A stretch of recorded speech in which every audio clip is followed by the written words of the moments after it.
حيرة من أمري، فهنا علم وهنا نور وهنا منبع كل الفكر.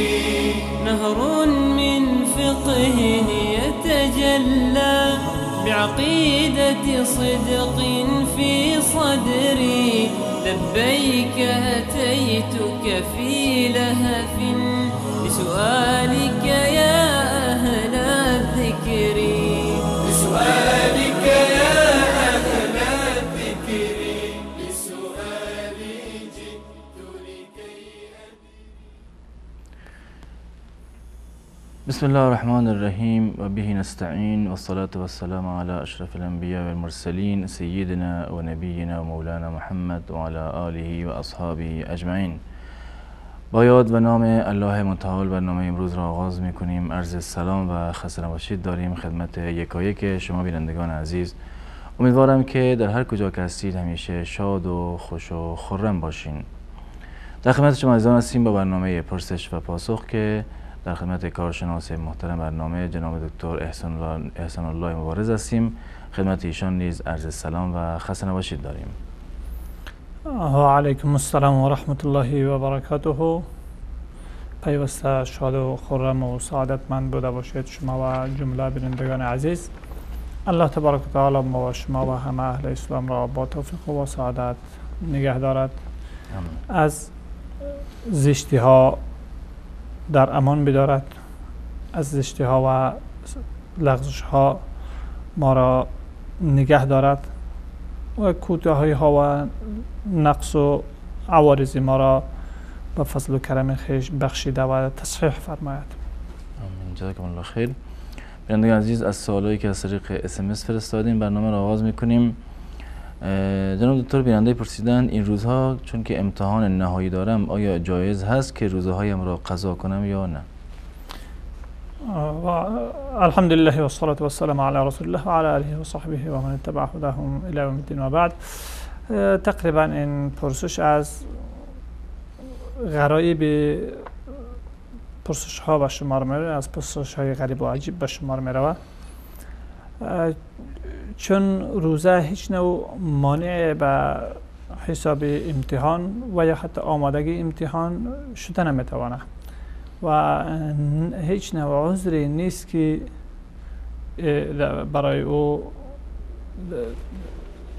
برای خوردن روزه در نظر گرفته شود، مگر اینکه امتحان المپیک داشته باشه و ورزشی بوده باشه. در اون صورت او را هم میتونه که از طرف شب پیش ببره آمادگی های خوده. اما در روز به سادگی بسیار با آرامش روحی و روانی بیشتر میتونه که کتاب های خود مطالعه کنه، درس خود آماده بگیره و بالای درس خود رفته بنشینه. تنها چیزی که میشه و در اینجا میتونه که مثلا اگر به حساب تراویح شب وقت کمتر داشته باشه از جمله مستحبات است، نه از جمله واجبات و فرضها. در او صورت میتونه که از او رخصت استفاده کنه، شب خواب خود بر وقت بگیره بدون اینکه در این و آن سپری کنه و آمادگی های خود فوق العاده گرفته پیش ببره، چون 3 وقت غذا هم به 2 وقت غذا تبدیل میشه و باز هم طبیعی هست که وقتی غذای رمضانی هم طبیعی محدودتر می بوده باشه نسبت به وقتهای عادی.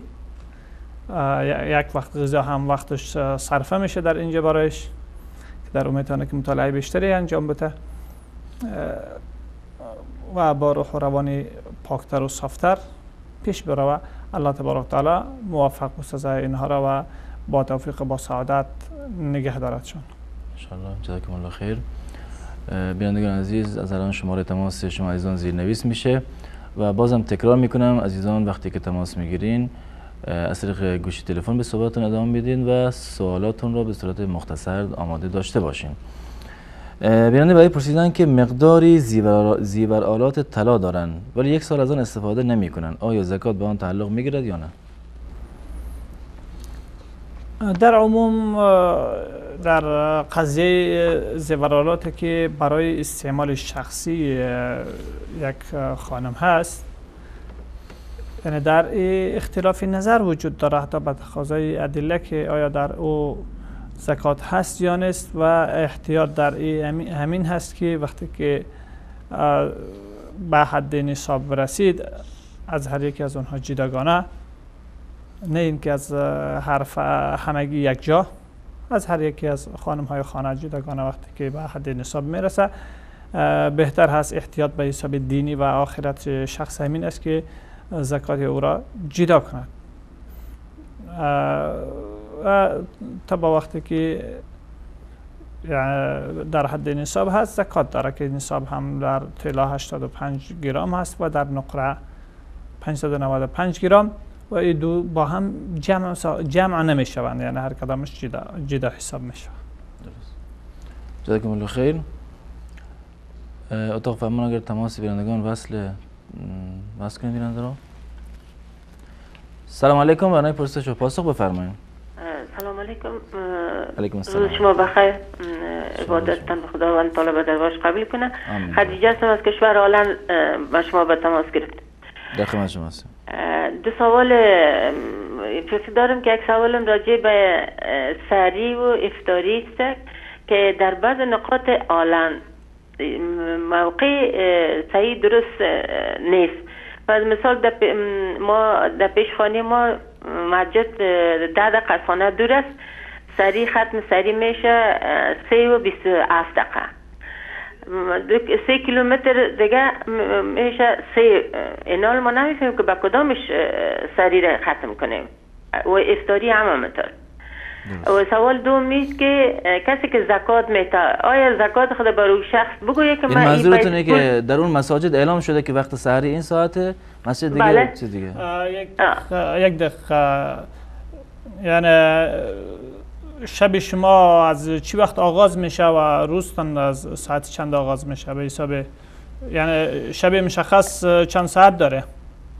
ما تقریبا 18 ساعت 18 و نیم ساعت روزه میگیریم. بله.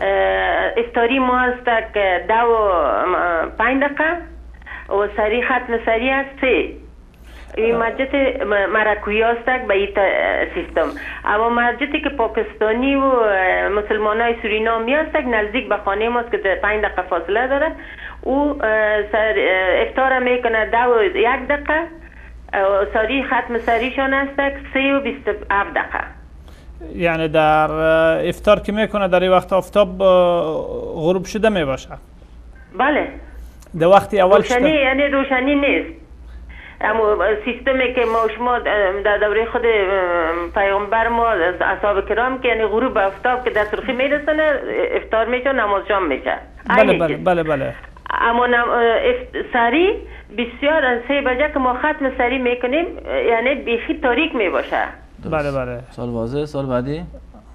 سوال بعدی است که شخصی که زکات خود میده آیا با اون نفر بگویه که پول زکات است یا نگویه؟ درست. دو سوال سوم است که در نمازهای تراویح اگر سوره کوتاه خوانده شود یا سوره دراز امراش خوانده شود کدام اشتباه گناه نیست؟ یعنی بعد از سوره کوتاه سوره دراز خوانده شود؟ نه، پیش از سوره دراز بعد از سوره کوتاه. درست. اگر جواب بدین تشکر از شما، از استاد محترم از خودتان. روز شما بخیر. الله نگهدار. خداحافظ.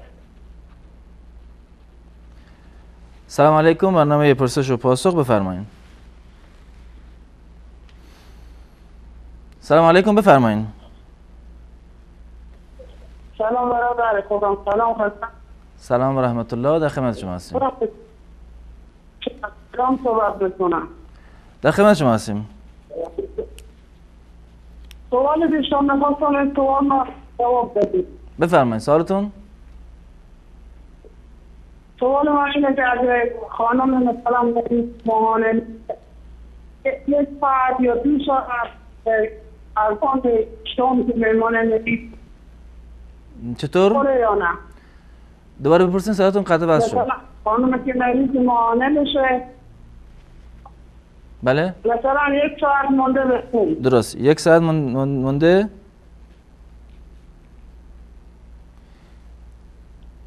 یک ساعت مونده به افطار، یعنی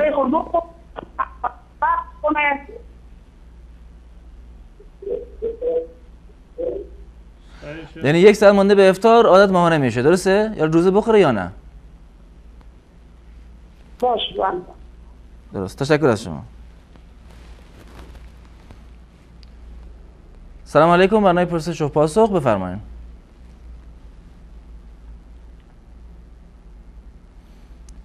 سلام علیکم، بفرمایید بیننده گرامی.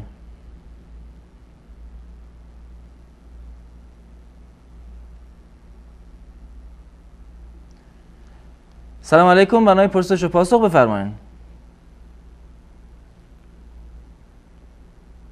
من بینندگان خواهش میکنم وقتی که تماس میگیرن منتظر نباشن صداشون از تلویزیون پخش بشه، بلکه همینطور که وصل کردن تماس گرفته شد بلافاصله صحبتشون رو ادامه بدن و چون صدا از تلویزیون یک کمی دیرتر میاد.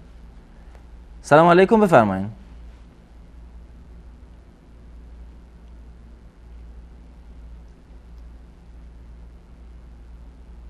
سلام علیکم. برنامه پرسش و پاسخ، بفرمایید بیننده گرامی.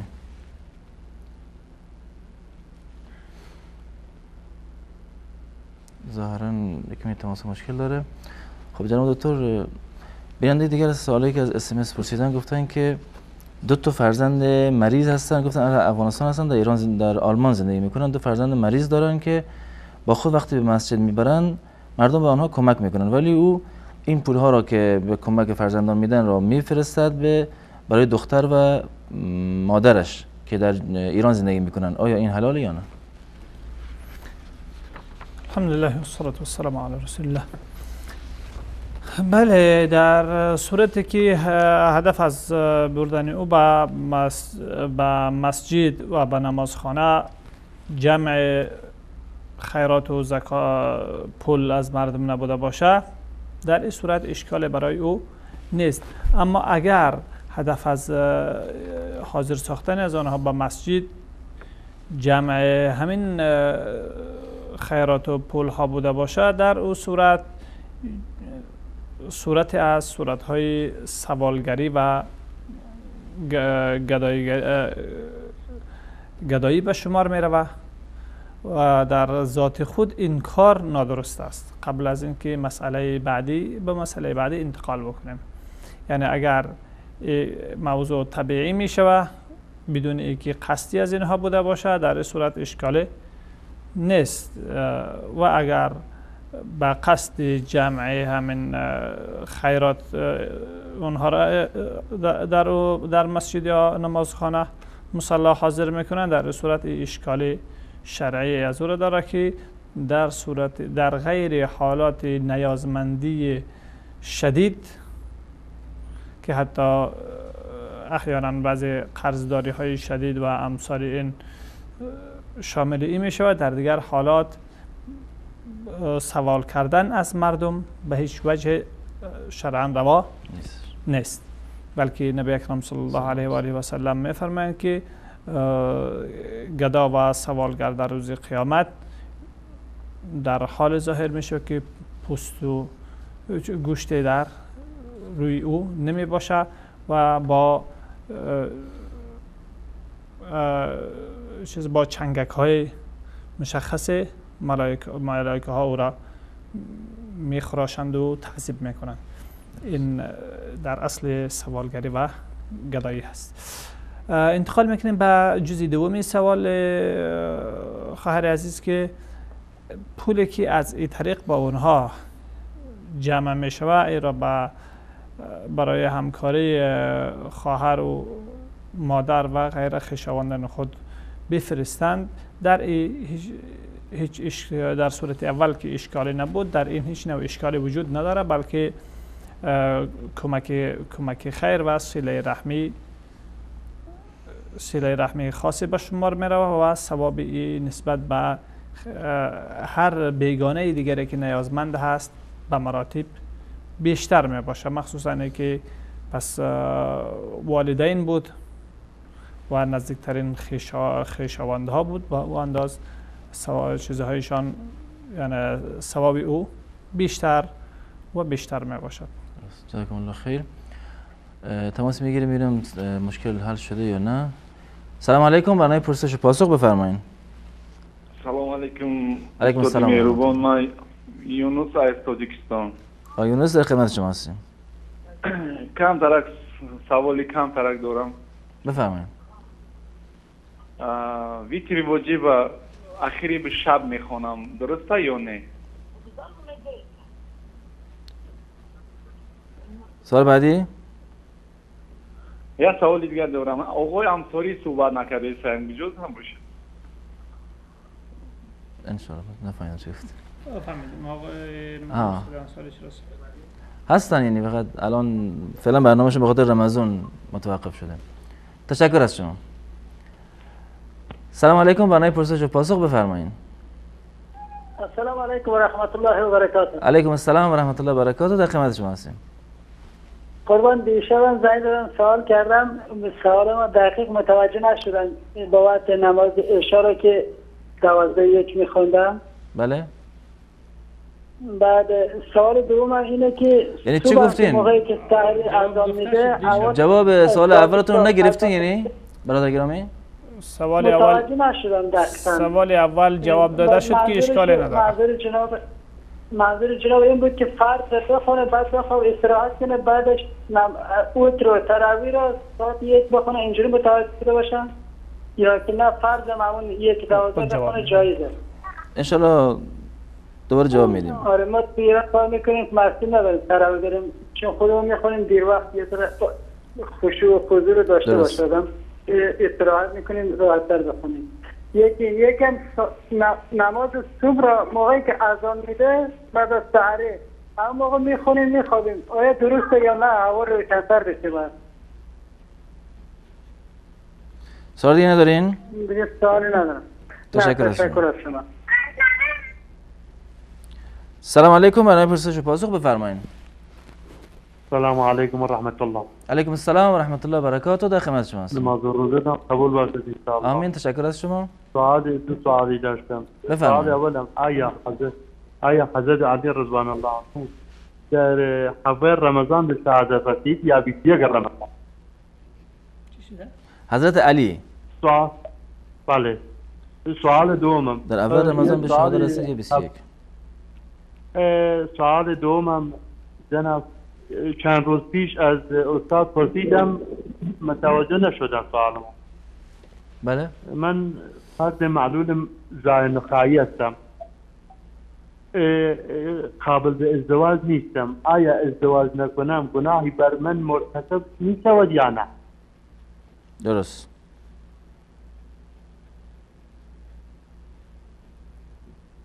سوال دیگه ندارین؟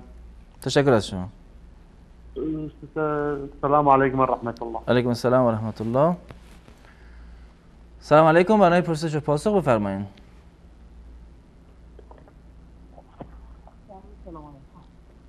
بیان گرامی لطفا یکم بلندتر صحبت کنید. سلام علیکم، خسته نباشید. سلامت باشین، در خدمت شما هستیم. برادر عزیز، درباره همین زکات از شما سوال داشتم. کسی پول داشته باشه با توی خانه، مثلا خانه اجاره میکنم 5 میلیون یا 5 میلیون اون پول که من از این پول از زکات هم داره یا نه؟ یعنی خونه رو 5 میلیون اجاره میکنه یا رهن میدین؟ رهن میدین یا اصلا رهن میدین. آیا پول این رهن چیز داره، زکات داره یا نه؟ زکات هم داره. بله. دیروز فکر کنم پرسیدین سوال جواب دادیم مگر خودتون باشین. ما خود امروز با شما تماس کردم، بعد موفق باشین. سلامت باشین، تشکر از شما. سلام علیکم، برنامه پرسش و پاسخ بفرمایید.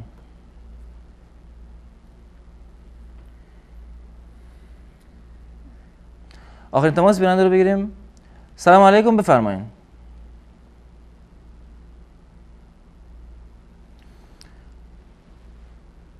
ظاهراً تماس مشکل داره. بینندگان عزیز، در اینجا با هم یک میان برنامه میبینیم، دوباره باز خواهیم گشت، در خدمت شما خواهیم بود. ما باشید.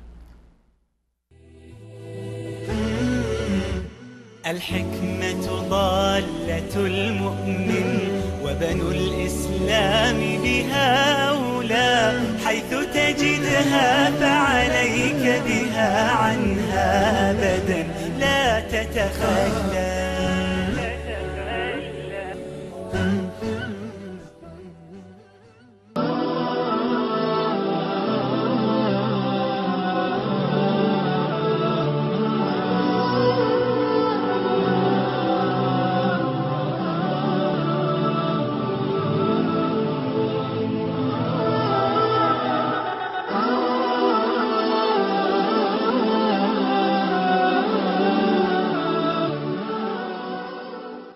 ابن قیم رحمه الله از شیخ خودش و استاد خودش شیخ الاسلام ابن تیمیه رحمه الله نقل میکنه، میگه گهگاهی ما میرفتیم به استاد و شیخمون سر میزدیم تو زندان. ببینید بحث ابتلا و آزمایش که گفته میشه تو زندان بود.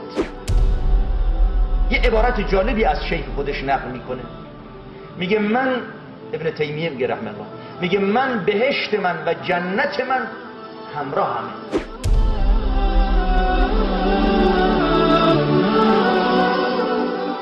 هر کجا برم بهشتم همراه هم هست. اگر منو زندان بکنن، منو به کنج خلوت انداختن که با خدای خودم مناجات میکنم.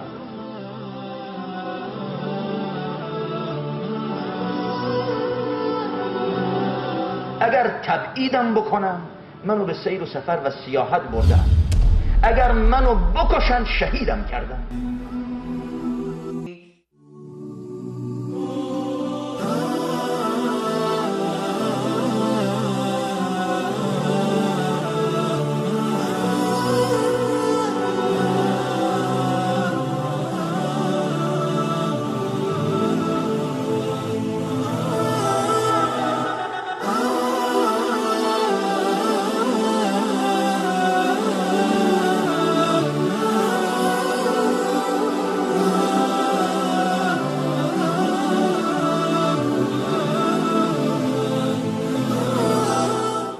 ایمان است.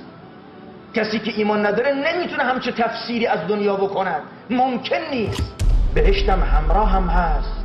ایمان به خدا، امید به رحمت پروردگار، اینکه سختی ها و خوشی ها و ناخوشی ها و گرفتاری ها و بیماری ها و تمام مسائل اینا چیزی نیست. انسان بتونه از پس این ابتلا بر بیاد، خلاص همون تموم شد. بهشتم با من است. راضیم به رضایت پروردگار جل شأنه. لذا بهشت مومن در رنگ زیبا نیست. بهشت مومن در پول و مال و ثروت و جاه و مقام و شهرت و قدرت و اینا نیست. بهشت مؤمن در ایمانشه، در یاد خدا، در عبادت، در بندگی با الله بودن است.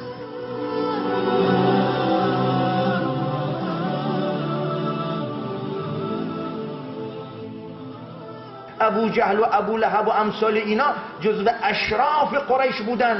بهترین لباس ها می پوشیدن، بهترین ها می خوردن، بهترین مراکب داشتن، سوار می شدن. مقام، قدر، منزلت تو جامعه شرکالود و شرکامیز اون دوره مکه داشتن. اما بلال حبشی سیاه چهره بود. عمار، یاسر، سمیه فقیر، مستضعف، شکنجه می دیدن. زیر شکنجه سمیه و یاسر به شهادت رسیدن. اما چه شد سرانجام و معال و سرانجام مشخص می شود که مثبت کجاست و منفی کجاست، خیر کجاست و شر کجاست.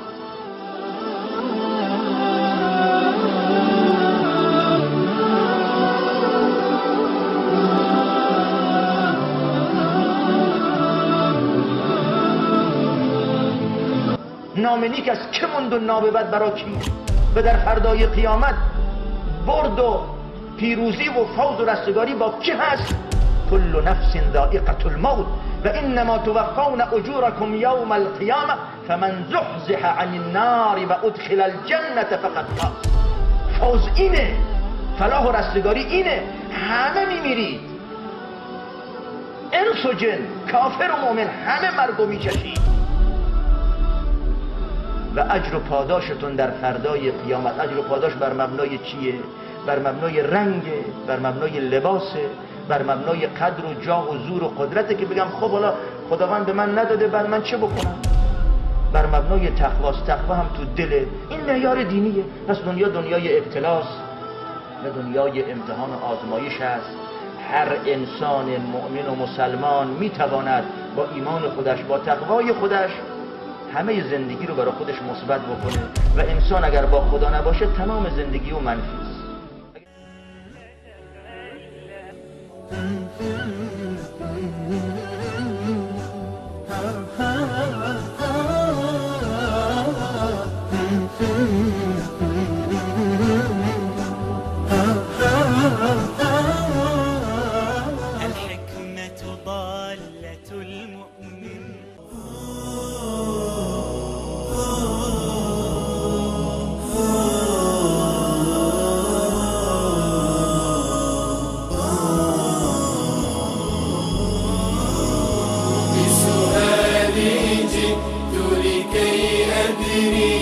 لأزيل الحيرة من أمري، فهنا علم وهنا نور وهنا منبع كل الفكر.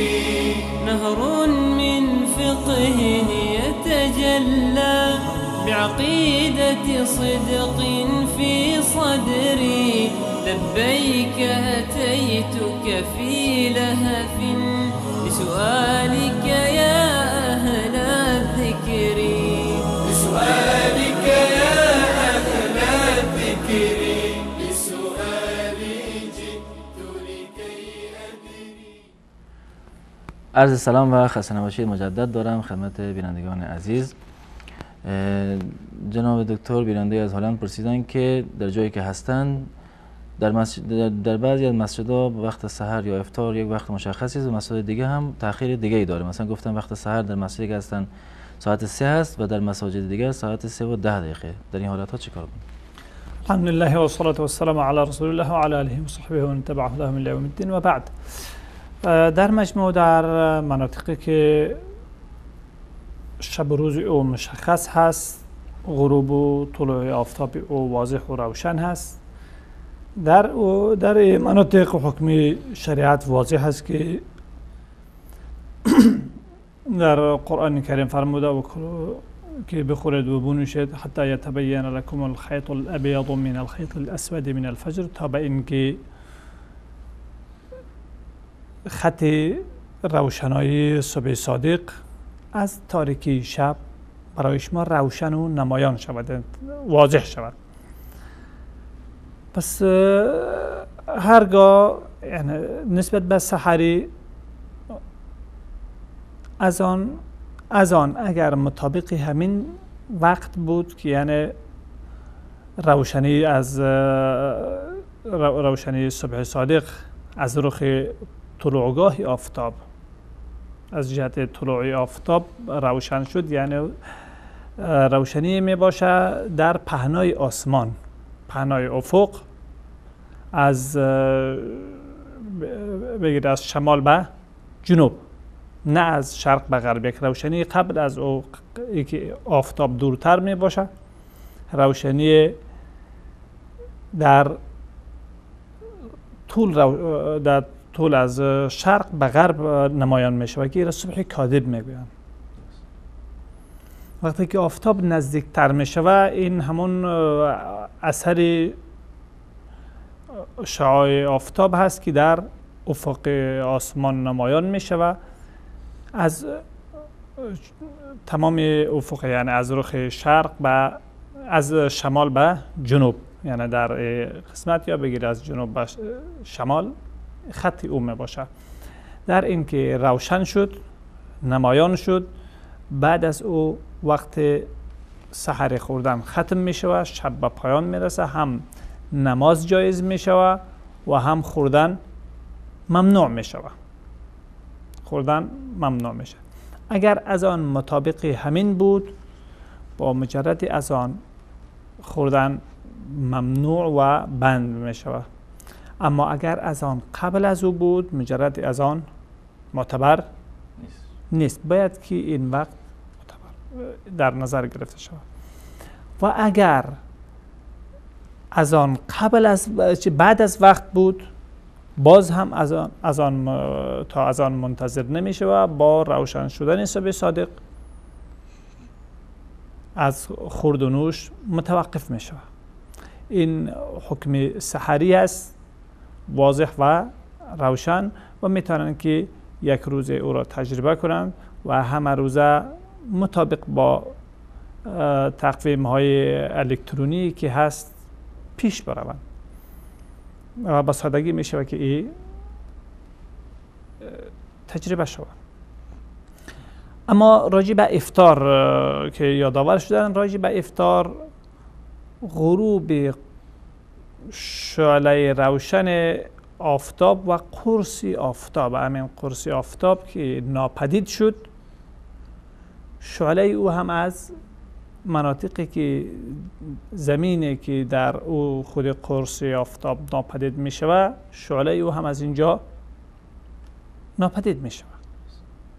این که در ابرها بود یا که در چیزها بود او معتبر نیست، چون ابرها بلندتر است و ما از مخلوقات ابرها نیستیم، ما از مخلوقات همین زمین هستیم.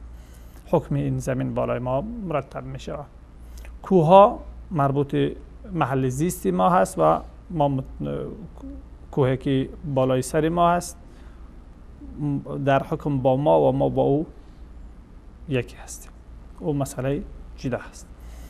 یعنی شعله از کوه بالای سر ما هم ناپدید شد، در افق هم قرص آفتاب گم می شود. در او صورت وقت افطار شروع می شود، بعد از او یک زردی در افق است، او گم میشه. سرخی که هست در این وقت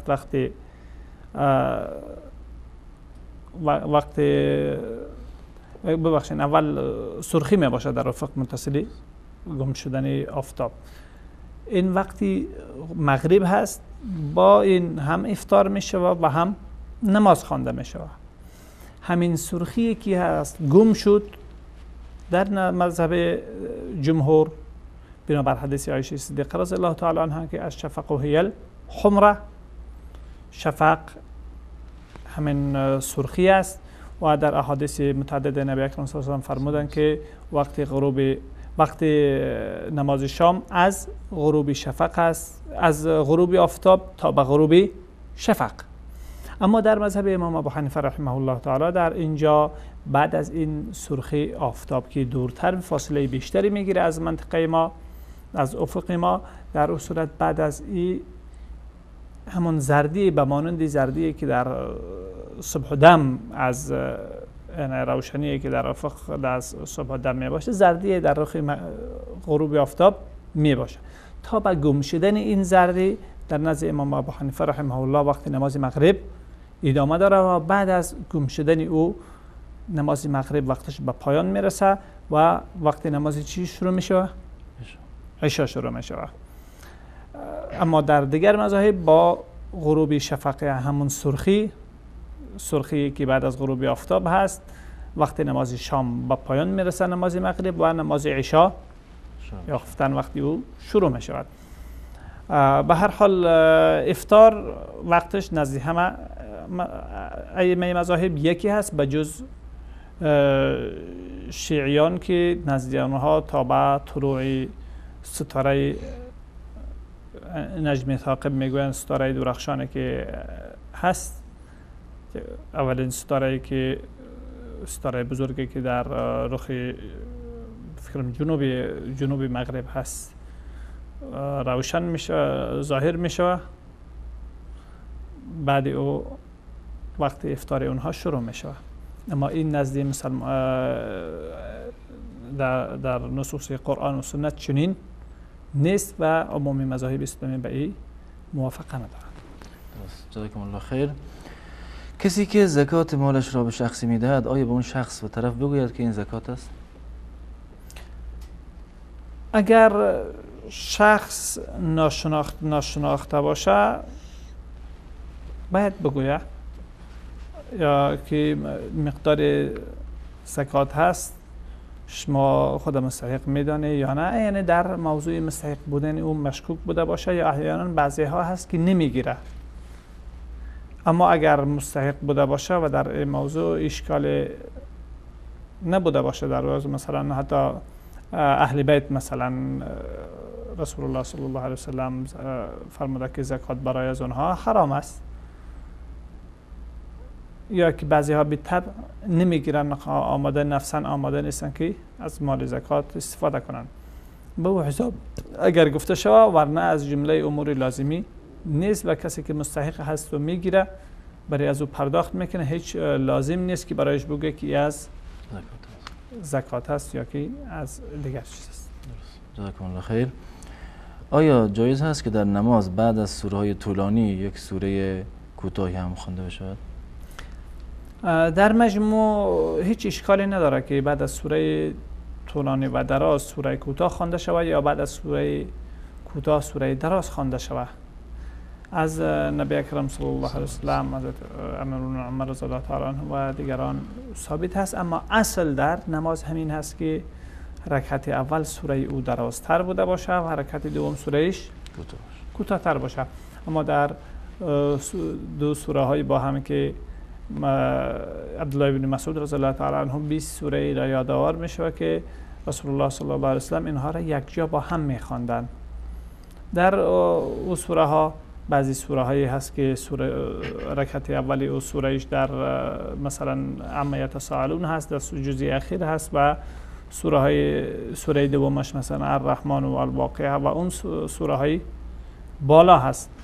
و همچنان از صحابه حدیث معروف صحابی است که رسول الله صلی الله علیه وسلم را امیر سریه لشکر تعیین کرده بود، در هر رکعت قبل از هر سوره فاتحه را میخواند، متصل سوره اخلاص را میخواند، قل هو الله احد. بعدی او باز در سوره های دیگر از هر جای قرآن کریم که لازم میدید باز میخواند.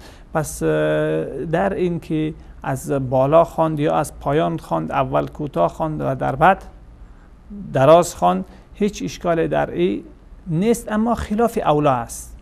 اولا و بهتر همین هست که از بالا قسمی که ترتیب مصحف هست خوانده به پایان بیاید، و همچنان در اصل سنت از رسول الله صلی الله علیه وسلم همین است که در رکعت اول درازتر قرائت او درازتر بوده باشه و در رکعت دوم کوتاه‌تر. اما اگر عکس شد، یعنی در نماز هیچ نوع اشکال وجود نداره. سپاسگزارم از شما. اگر خانمی 1 ساعت مانده به افطار عادت ماهانه شود، آیا روزه بخورد یا نه؟ بله، او روز از او دیگه اجر او را الله تبارک و تعالی حتما برایش ارزانی می‌دارد و بلکه شاید به مراتب بالاتر، و ولی او روزه از او ختم می‌شود، او روز می‌خوره و سپس یک روزی را به جای او قضا میاره. جزاکم الله خیر. آقایون گفتن که خواندن وتر در آخر شب درست یا نه؟ اصلی وقتی ادای وتر آخر شب است. شرعاً نبی اکرم صلی الله علیه وسلم فرمودند که اجعلوا آخر صلاتکم باللیل وترا، آخر نماز خود را در شب نماز وتر را قرار بدهید. و همچنان رسول الله صلی الله علیه وسلم بارها و بارها تاکید کردند و خودشان همچنان می‌خواندند که نماز وتر خدا و نماز تهجد خدا در آخر شب می‌خواندند. حتی امیرالمومنین عمر بن خطاب رضی الله تعالی عنه زمانی که مردم را در یک دنبال یک امام جمع کرد، روزی دیگر شب دیگر آمد که مردم از اینکه جماعت های پراگنده داشتن، هر 10 نفر و 15 نفر یک جماعت پهلوی هم اینش یک دیگر را مزاحم می شدن، اینها را همه را دنبال یک امام جمع کرد. یعنی اصل امیرالمومنین عمر بن خطاب رضی الله تعالی عنه در تراویح اصل جماعت ایجاد نکرد، اصل جماعت جاری بود، ادامه داشت از زمان رسول الله صلی الله علیه وسلم. اما طوری متفرقه، جماعت های متفرقه را یک جماعت ساخت. این کاری است که امیرالمومنین عمر بن خطاب رضی الله تعالی عنه انجام داد. بعد از روز دیگر شب دیگر خودشان آمدن، همون صاحب ابن یزید که اول حکایت اول را بیان میکنه، یه حکایت دوم را هم روایت میکنه که شب دیگر همراه عبدالرحمن ابن عبد القاری از قبیله بنی قاره اینها در گشت آمدن، یعنی آمدن که مردم در نماز تراویح نماز خوانده روان هستن. امیرالمومنین عمر بن خطاب رضی الله تعالی عنه، حدیث در موطأ امام مالک و صحیحین است، فرمودن که چقدر یعنی کار نبی خوب و زیبایه، یعنی این همه دنبال یک امام بخوانن، این جدید بود، کار جدید بود. بس گفت والذی تنامون فیه احب الی الله مما تصلون. آن قسمتی از شب که در او خواب میکند که اخیر شب هست، نسبت به این قسمتی که شما در او نماز تراویح میخوانه افضل تر است. یعنی حتی امیرالمومنین عمر بن خطاب رضی الله تعالی عنه در این جماعت حاضر نبود و خودشان در اخیر شب میخواندند. همچنین رسول الله صلی الله علیه و سلم، و این اصل در ادای وتر واجب است. درست. جزاکم الله خیر. بیننده بعدی گفتن که صبح که در رمضان مشغول کار هستن، وقتی هم برای افطاری میخورن، بعد از افطاری گفتن میخوابن. حالا فجر را به تأخیر بیاندازن تا آخر شب درسته یا نه، یا فقط تراویح را به تأخیر بیاندازن؟ در عموم نماز تراویح یا نماز شب تا به صبح دم وقت داره. وقتی او تا به صبح دم است، حتی وتر بعد از اذان هم از عبدالله بن عمر رضی الله تعالی عنه، انس رضی الله تعالی عنه، زید بن ارقم رضی الله عنه و دیگر صحابه ثابت است که بعد از او هم ابو ایوب انصاری رضی الله تعالی عنه بعد از اذان صبح هم می‌خواندند.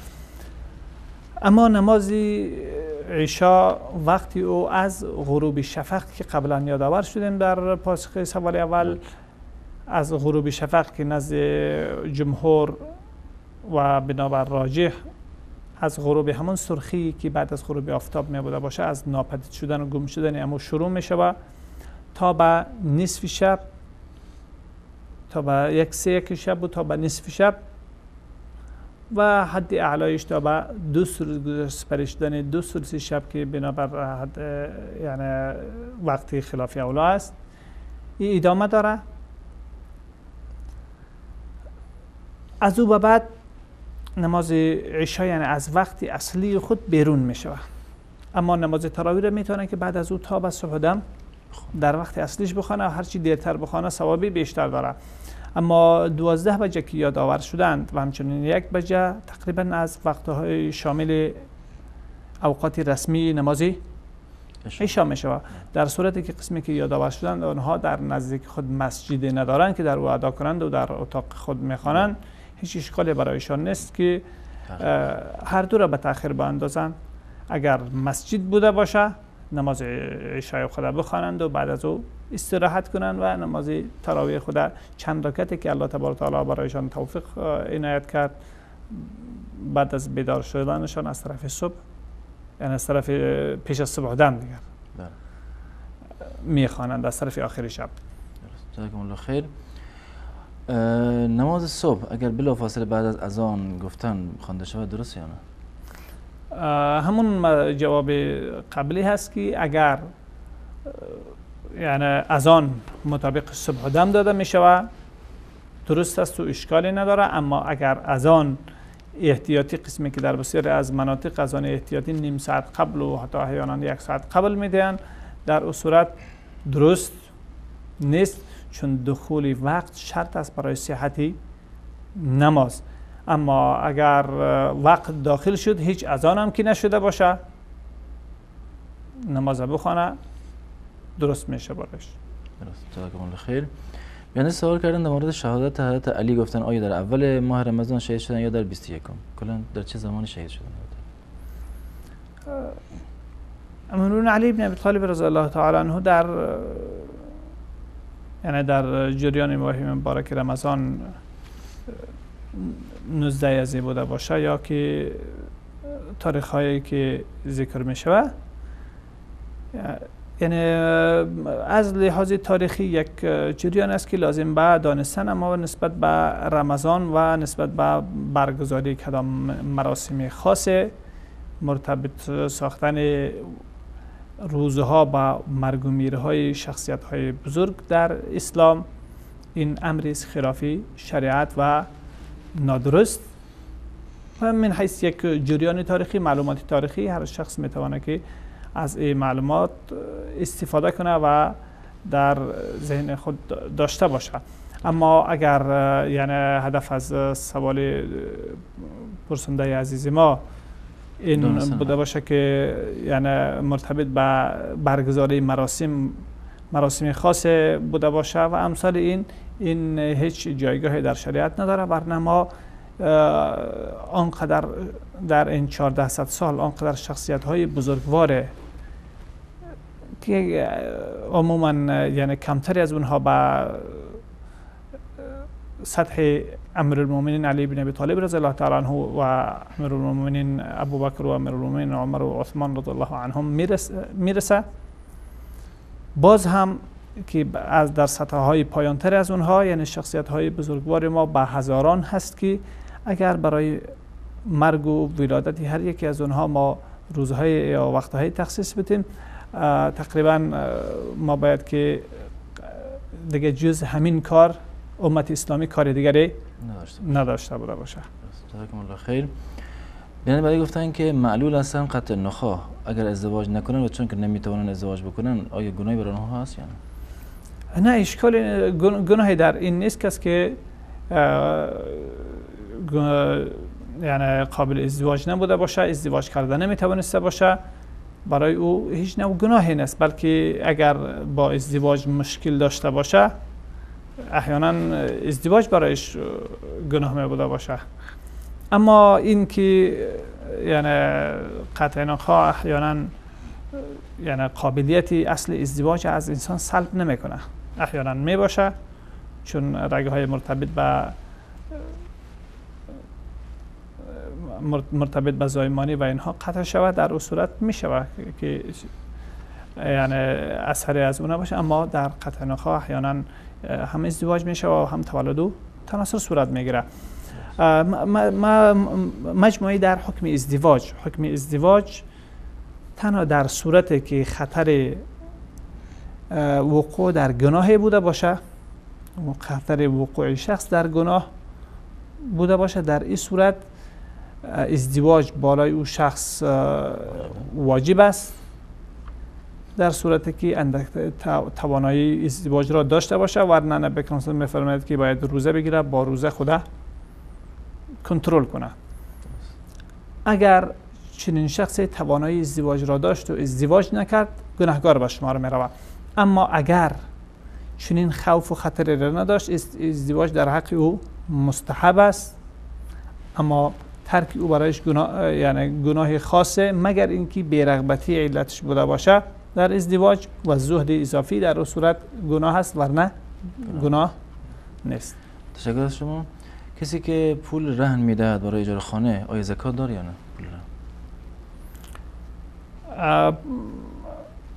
پول رهن تقریبا سرمایه هست که در اختیار شخص قرار داره. اگر نسبت یعنی ضرورت شخص رهن داده پیش او، در اون صورت بعد از گرفتن او پول، بعد از تسلیم شدن پول زکات او را میپردازد، چون آن ملکی در ملکیت او قرار داره، از ملکش خارج نشده. در مجموع پولی که در رهن هست قابلیت زکات داره، اما اگر او شخص قابلیت پرداخت او را نداره، در او صورت این معذور به شمار می رود، باز در حکم قرض قرار می گیره و زمانی که دوباره تسلیم شد از نو برای 1 سال زکات میده. تشکر از شما، خسته نباشین. از بینندگان عزیز تشکر میکنیم که تا این لحظه ما بودن و تا یک دیدار دیگر همه شما را به الله متعال میسپاریم. السلام علیکم و رحمت الله و برکاته.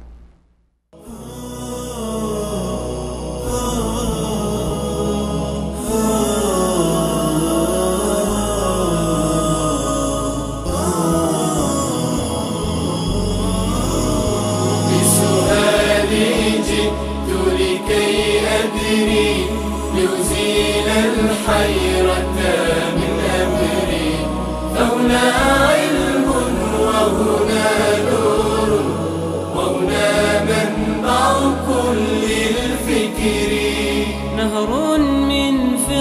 الدين يتجلى بعقيدة صدق في صدري لبيك أتيتك في لهف لسؤالك يا أهل الذكر